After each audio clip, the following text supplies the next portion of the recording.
Breaking News Update, ngayong September 20, 2023. Gilas Pilipinas Update, Marcio Lassiter, Chris Ross idinagdag sa Gilas roster para sa Asian Games. Marcio Lassiter Gilas Pilipinas SEA Games File nakipagbarilan si Marcio Lassiter ng Gilas Pilipinas laban sa Myanmar sa Southeast Asian Games sa Mall of Asia Arena. Manila, Philippines. Ang Gilas Pilipinas ay kumakapit ng 5 iba pang PBA standouts para lutisin ang suliranin ng pambansang koponan para sa 19th Asian Games.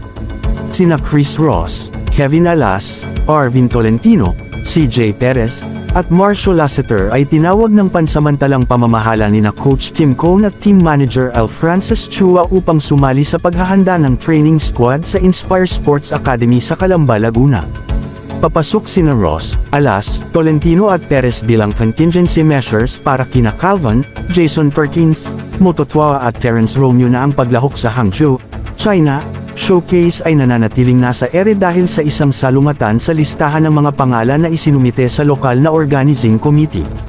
Sinabi ni Chua na ang isang 60 man na listahan na isinumite ilang buwan na ang nakalilipas ay pinalitan kamakailan ng isang 37 man na seleksyon na nagtatampok din ng mga collegiate standouts, mga pro na nasugatan o nasa ibang bansa.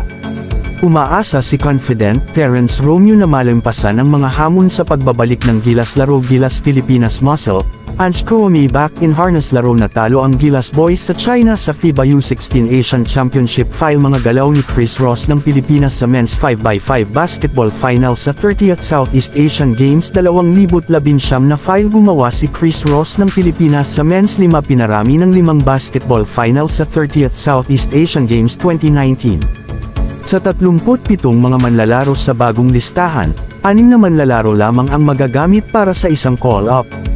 Lalaban tayo sa kabila ng mga kapansanan na mayroon tayo, said SBP President Al Panlilio in a joint presser Tuesday afternoon at the PBA's letter office in Libis, Quezon City. Ang 16 na pangalan kasama ang 4 na sinakbayan sa turn na ito, ng mga kaganapan, ay nagsasakripisyo. Mayroon kaming 4 na lalaki na maaaring nasa line-up at isa pang 4 na lalaki na maaaring hindi. Kaya nagpa-practice sila kahit hindi sila sa line-up o hindi, Cone said. Papasok si Lassiter upang palitan si Roger Pogoy, na umaatres dahil sa malubhang problema sa kalusugan, ayon sa pamamahala ng koponan.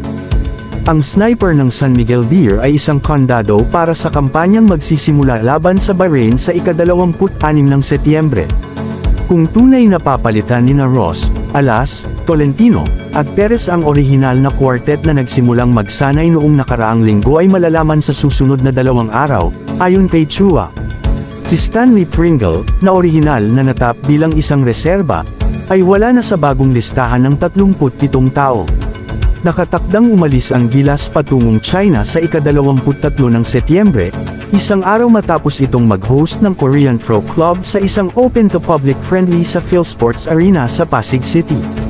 Kung bago ko lang sa channel na ito, huwag kalimutang mag-like, share, comment and subscribe. At pindutin ang notification bell button para updated ka sa bawat upload nating video.